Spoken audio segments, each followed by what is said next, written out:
السلام علیکم ورحمۃ اللہ وبرکاتہ۔ آج کا ہمارا ٹاپک ہے یقین اور بھروسہ۔ ایک آدمی دو بہت اونچی عمارتوں کے درمیان تنی ہوئی رسی پر چل رہا تھا۔ وہ بہت آرام سے اپنے دونوں ہاتھوں میں ایک ڈنڈا پکڑے ہوئے سنبھل رہا تھا۔ اس کے کاندھے پر اس کا بیٹا بیٹھا تھا۔ زمین پر کھڑے تمام لوگ دم سادھے کھڑے یکٹک اسے دیکھ رہے تھے۔ جب وہ آرام سے دوسری عمارت تک پہنچ گیا تو لوگوں نے تالیوں کی بھرمار کر دی اور اس کی خوب تعریف کی۔ اس نے لوگوں کو مسکرا کر دیکھا اور بولا، کیا آپ لوگوں کو یقین ہے میں واپس اسی رسی پر چلتا ہوا دوسری طرف پہنچ جاؤں گا؟ لوگ چلا کر بولے، ہاں ہاں تم کر سکتے ہو۔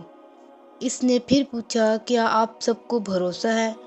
لوگوں نے کہا، ہاں ہم تم پر شرط لگا سکتے ہیں۔ اس نے کہا، ٹھیک ہے، کیا آپ میں سے کوئی میرے بیٹے کی جگہ میرے کاندھے پر بیٹھے گا؟ میں اسے بحفاظت دوسری طرف لے جاؤں گا۔ اس کی بات سن کر سب کو سکتہ سا ہو گیا۔ سب خاموش ہو گئے۔ یقین الگ چیز ہے، بھروسہ الگ۔ بھروسہ کرنے کے لیے آپ کو مکمل فنا ہونا پڑتا ہے، اور آج ہم سب میں اسی بھروسے کی کمی ہے۔ ہم اللہ تعالیٰ پر یقین تو رکھتے ہیں لیکن بھروسہ نہیں۔ امید کرتی ہوں آپ کو میری ویڈیو پسند آئی ہوگی۔ مزید ایسی ویڈیو دیکھنے کے لیے میرے چینل کو سبسکرائب کریں اور کمنٹ سیکشن میں اپنے رائے کا اظہار ضرور کیجیے گا۔ جزاک اللہ خیرہ۔